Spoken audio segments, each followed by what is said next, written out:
ಸರ್ಕಾರಕ್ಕೆ ಒಳ ಮೀಸಲಾತಿ ನುಂಗಲಾರದ ಬಿಸಿ ತುಪ್ಪವಾಗಿ ಪರಿಣಮಿಸಿದೆ. ಒಳ ಮೀಸಲಾತಿಗೆ ದಲಿತ ಬಲಗೈ ಸಮುದಾಯಗಳು ವಿರೋಧ ವ್ಯಕ್ತಪಡಿಸಿವೆ. ಅಧ್ಯಯನಕ್ಕಾಗಿ ಸರ್ಕಾರದಿಂದ ಆಯೋಗ ರಚನೆಯಾಗಿತ್ತು. 3 ತಿಂಗಳೊಳಗೆ ವರದಿ ನೀಡಲು ಆಯೋಗ ರಚಿಸಲಾಗಿತ್ತು. ಫೆಬ್ರವರಿ 13ಕ್ಕೆ 3 ತಿಂಗಳ ಅವಧಿ ಮುಕ್ತಾಯಗೊಳ್ಳಲಿದೆ. ಅಂಕಿ ಅಂಶ ಸಂಗ್ರಹಿಸಿ ವರದಿ ನೀಡಲು ಆಯೋಗ ರಚನೆಯಾಗಿತ್ತು. ನಿವೃತ್ತ ನ್ಯಾಯಾಧೀಶ ನಾಗಮೋಹನ್ ದಾಸ್ ನೇತೃತ್ವದಲ್ಲಿ ಆಯೋಗ ರಚನೆಯಾಗಿತ್ತು. ಡೆಡ್ಲೈನ್ ಮುಗಿದರೂ ವರದಿ ಸಲ್ಲಿಕೆಯಾಗಿಲ್ಲ. ಒಳ ಮೀಸಲಾತಿ ವರದಿ ಸಲ್ಲಿಕೆ ಇನ್ನಷ್ಟು ವಿಳಂಬವಾಗುವ ಸಾಧ್ಯತೆ ಇದೆ. ಇನ್ನು 3 ತಿಂಗಳು ಕಾಲಾವಕಾಶ ಬೇಕಾಗುವ ಸಾಧ್ಯತೆಗಳಿದೆ. ಸಿಎಂ ಸಿದ್ದರಾಮಯ್ಯ ವಿರುದ್ಧದ ಮುಡಾ ಕೇಸ್ನ ತನಿಖಾ ವರದಿ ಸೋಮವಾರ ಕೋರ್ಟ್ಗೆ ಸಲ್ಲಿಕೆಯಾಗಿದೆ.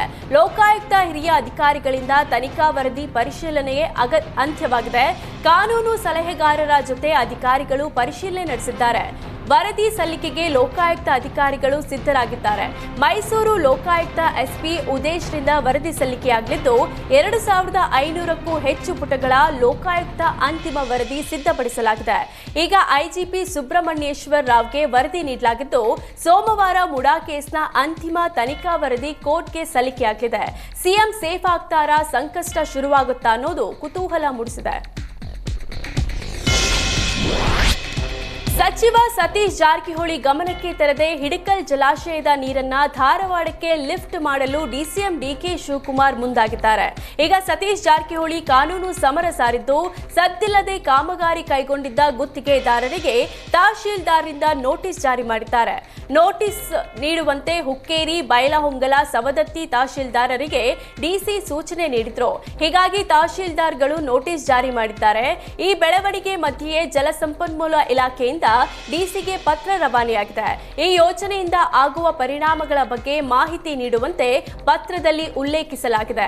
ಜಲಸಂಪನ್ಮೂಲ ಇಲಾಖೆಗೆ ಬೆಳಗಾವಿ ಡಿಸಿ ಮಹಮ್ಮದ್ ರೋಷನ್ ಲಿಖಿತ ಉತ್ತರ ನೀಡಿದ್ದು, ಬೇಸಿಗೆ ಸಮಯದಲ್ಲಿ ಬೆಳಗಾವಿಯಲ್ಲಿ ಕುಡಿಯುವ ನೀರಿನ ಅಭಾವ ಆಗುತ್ತೆ.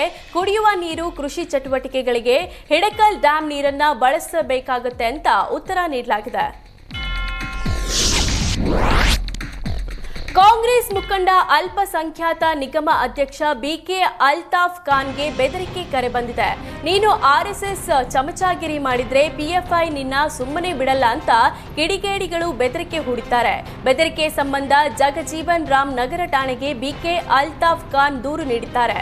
ಕೋರ್ಟ್ನಲ್ಲಿರೋ ಕೇಸ್ಗೂ ನೀನು ಸಾಕ್ಷಿ ಹೇಳಬಾರದು ಅಂತ ಧಮಕಿ ಹಾಕಿದ್ದಾರೆ. ಅಲ್ತಾಫ್ ಪರಿಚಯಸ್ಥ ಅಜ್ಮತ್ ಉಲ್ಲಾ ಅವರಿಗೆ ಅನಾಮಿಕರು ಕರೆ ಮಾಡಿದ್ದಾರೆ.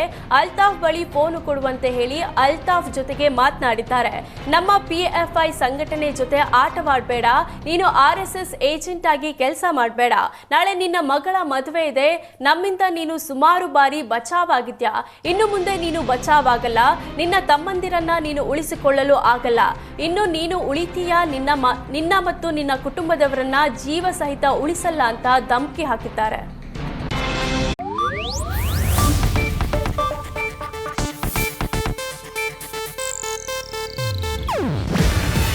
ಇದು ಏಷ್ಯಾನೆಟ್ ನ್ಯೂಸ್ ನೆಟ್ವರ್ಕ್ ಪ್ರಸ್ತುತಿ.